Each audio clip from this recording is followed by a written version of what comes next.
Hello everyone, this is Lady Fufu here, and this is part 2 of the Avatar Saga. It's going into the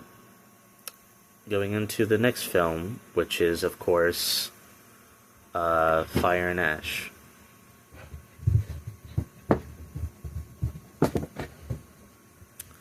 So,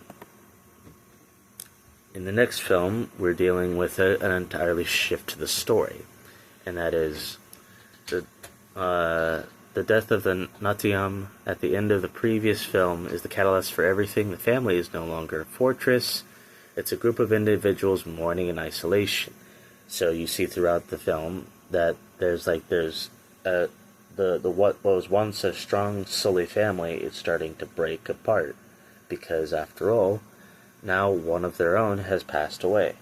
And so there's this issue that's been is being created, and we're supposed to just hope that they eventually come back together and become stronger as people. But that leads to conflicts like Jake versus Loak. Tension between father and son reaches a breaking point, Jake reverting to his soldier mindset to deal with grief, struggles to connect with Loak, who now carries the heavy burden of being the narrator and the replacement eldest son. In Neytiri's descent, grieving and radicalized by loss, Neytiri's maternal instincts turn into a vengeful darkness. Her relationship with Spider becomes a major point of friction, as she struggles to see him as anything other than the son of the man who killed her child. We get to explore more of that dynamic as further it goes in the film, because it even goes even further beyond with that, because her hatred for the Sky People and all of the things even creates somewhat of a upset between her and Jake.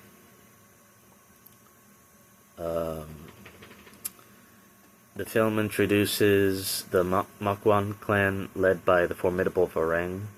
They serve as a dark mirror to the Sully family.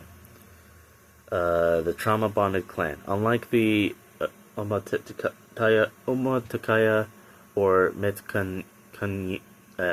Metkayina, the Ash people have been orphaned by nature. After a volcanic eruption destroyed their home tree and killed their connection to Ewa, they formed a family unit based on resentment and survival of the fittest rather than harmony.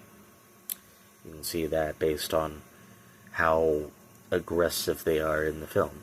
Varang is the Dark Mother. Varang is a cult-like figure who protects her children through violence and technology, showing what happens when a family's desire for protection turns into a desire for power.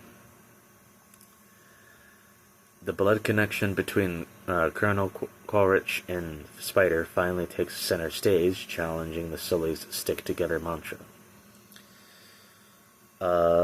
Quaritch, now in a Na'vi body, begins to explore what it means to be a father for the first time. Though he is not good at it, he forms a strange pseudo-family alliance with Varang, creating a dangerous new household of villains. And it gets very weird. He gets given a drug, gets high. She shows him a sort of light, and it definitely doesn't speak good news for anything for that film, anyways. For that reason, Spider's limbo. Spider is the ultimate man without a country. He is physically a human, but biologically capable of breathing Pandora's air, thanks to Kiri's intervention. He spends the film caught between the Sullies, who are wary of him, and Quaritch, who offers him a sense of dark belonging.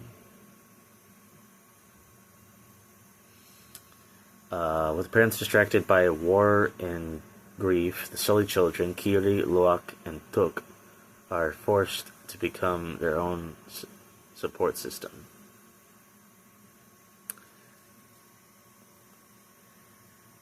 coming of age. For the first time, the kids realize mom and dad aren't coming to save us. Their bond becomes the emotional anchor of the film, proving that the sibling unit can remain strong even when the parental leadership is falling.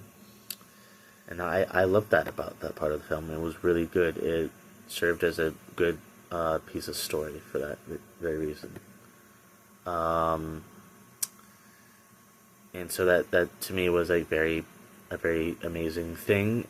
And I'm psyched for when the next film drops, because we were left with the idea now that Spider is now part of the Brotherhood, part of the family dynamic of Awa, and he has now been welcomed as part of the clan.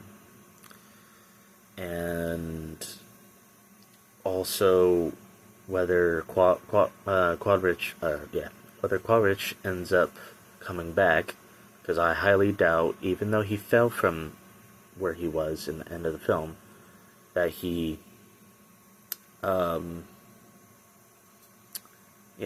ended up dying. I feel he's gonna come back, because if he didn't die the first time and he fell from that height and all that, and he still comes back, I have a feeling he'll come back, that it's not the end for him, that he will eventually return. Because he is I feel he's the unkillable enemy. He's only going to return stronger and more vengeful. Like, he has that connection with Spider in some way, so he's gonna come back, whether that's to take out Spider or to do more damage down the line. But yeah, I guess I don't know what the next film's gonna focus on. Either they're exploring more, because we already have seen the Ash people, we've seen the people of water, and we have seen those who fly. They're who are more within nature and stuff. So we've seen those three clans so far. Unless there's going to be something related to Earth or something of that nature, because we already have had Flight and Green. Now we have those who are of water and those who are of fire. What's next? Earth, or something wind related?